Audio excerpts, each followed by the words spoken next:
Hi friends, நான் உங்கள் இந்திரா பேசுகிறேன். அக்பர் பீர்பால் கதைகள் நிறையா கேள்விப்பட்டிருப்பீங்க.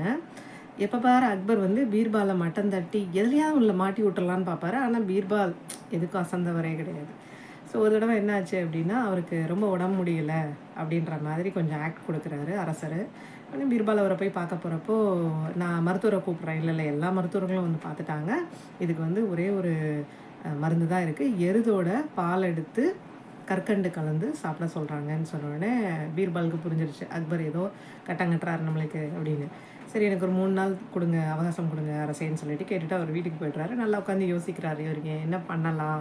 ஏன்னா அரசர்கிட்ட முடியாதுன்னு சொல்ல முடியாது, ஆனால் சமயோஜித புத்தியாக அவர்கிட்ட பார்த்து பேசணும் அப்படின்ற மாதிரி சொல்லிட்டு போயிட்டு யோசித்து ஒரு ஐடியா வந்துருச்சு. அவங்க ஒய்ஃபோட ஹெல்ப்போட அன்றைக்கி நைட்டே அதை அரங்கேற்றிடுறாரு.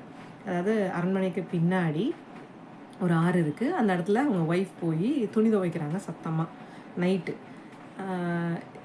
பீர்பாலோட ஒய்ஃப்னா அரசருக்கு தெரியாது. அப்போ அந்த பக்கம் இருந்த அரண்மனை காவலர்கள், என்ன நைட்டு போய் உட்காந்து துவைச்சிட்ருக்கு, அரசர் தூங்குகிற இடம் அப்படின்னு கேட்டோன்னே, இல்லை என்னோடய வீட்டுக்காரருக்கு இப்போ தான் குழந்தை பெற்றார் 2 நாளைக்கு முன்னாடி, துணி நிறையா சேர்ந்துருச்சு, வீட்டுக்கு துவைக்க வரவங்க இல்லை, அதனால தான் துவைக்க வேண்டியிருந்தது அப்படின்னு அவங்க சொன்னோன்னே, அரசர் மேலேருந்து தூரிகையிலேருந்து பார்த்துட்ருக்காரு. அதை கேட்டுட்டு கீழே வந்துடுறாரு. கீழே என்னது உன் வீட்டுக்காரரு குழந்தை பெற்றாரா, அது எப்படி சாத்தியம் அப்படின்னு கேட்குறப்போ அந்த அம்மா சிரிச்சுக்கிட்டே சொல்லியிருக்கு. ரொம்ப கேஷுவலாக சொல்லியிருந்திருக்கு.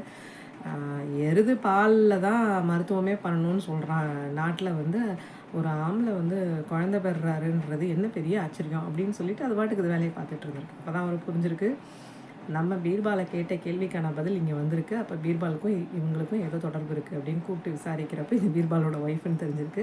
அதுக்கப்புறம் பீர்பாலோட சமயோஜித பற்றிய அறிவை அவர் மெச்சி பாராட்டி அவரை கூப்பிட்டு அவருக்கு பரிசு கொடுத்துருக்காரு. ஸோ இது நம்மளுக்கு ஏன் இங்கே லா ஆஃப் அட்ராக்ஷன் ரிலேட்டடாக சொல்கிறோம் அப்படின்னா, 2 நாளைக்கு முன்னாடி கூட ஒரு வீடியோ போட்டிருந்தோம். உங்களோட கண்ணோட்டம் டிஃப்ரெண்ட்டாக இருக்கணும். உங்களை சுற்றி யார் என்ன கட்டம் கட்டினாலும் நீங்கள் உங்களோட கண்ணோட்டத்தை புது விதமாக உங்களோட தனித்திறமையோடு நீங்கள் எப்பயுமே எந்த ஒரு விஷயத்தையும் அணுகுனீங்கன்னா வெற்றி நிச்சயம் உங்களுக்கு தான். ஸோ அவங்க சொல்கிறாங்க, இவங்க சொல்கிறாங்க, அவங்க அப்படி செஞ்சாங்க அப்படின்ற மாதிரிலாம் இல்லாமல் உங்களுக்கு தோன்ற ரூட்டு இன்னும் ரொம்ப ஸ்மார்ட் ரூட்டாக இருக்கலாம், ஸ்மார்ட் ஒர்க்காக இருக்கலாம். ஸோ அதனால் நல்லா ஆராய்ஞ்சு பார்த்து உங்களுக்கு மனசுக்குள்ள என்ன தோணுதோ அதை கேளுங்க. அடுத்தவங்க சொல்கிறாங்க அப்படின்றதுக்காக அப்படியே போய் விழ வேண்டாம் தொங்கடின்னு. உங்களுக்கு என்ன சரின்னு தோணுதோ உங்கள் மனசை கேட்டு அதை செய்ய ஆரம்பிங்க. ஒரு சில விஷயங்கள் நம்ம செய்யக்கூடாதுன்னு தோணுச்சு, இல்லை இப்போ செய்யக்கூடாதுன்னு தோணுனாலும் அதையும் கேளுங்க. அதுவும் ஏதோ ஒரு நல்லதுக்கு தான்.